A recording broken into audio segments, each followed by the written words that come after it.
Laine et compagnie a été créée il y a 21 ans sur la base d'une activité de tondeur de moutons.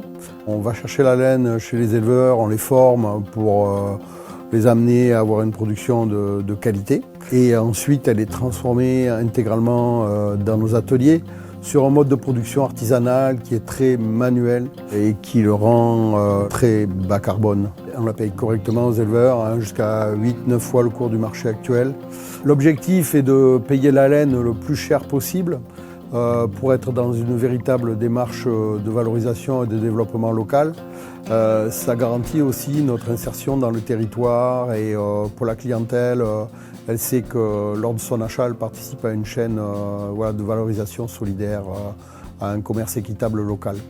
Depuis un an, nous sommes devenus une société coopérative ouvrière de production, dans l'idée aussi de la transmission de l'entreprise et de sa pérennisation dans le temps.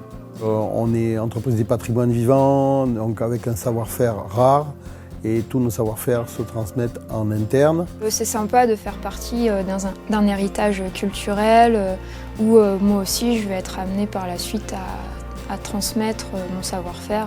Je suis heureuse de travailler dans cette entreprise qui respecte la nature, les hommes, qui valorise les savoir-faire et qui permet à chacun de donner son opinion et son avis pour le développement de l'entreprise. Alors, Laine et compagnie a beaucoup investi ces dernières années dans l'amélioration des conditions de travail sur les bâtiments, sur le matériel pour limiter l'émergence de troubles musculo-squelettiques.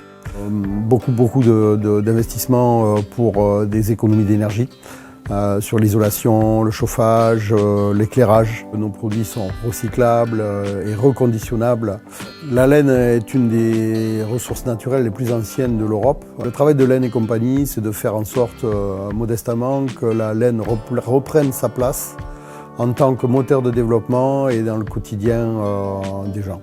Laine et compagnie s'est toujours vécu comme un laboratoire d'idées et d'actions tourné vers l'écologie et le développement local, tourné vers l'humain également, vers de bonnes conditions de travail et vers une progression aussi dans son professionnalisme, et d'autant plus maintenant avec le statut de société coopérative où l'intelligence collective est vraiment stratégique et primordiale.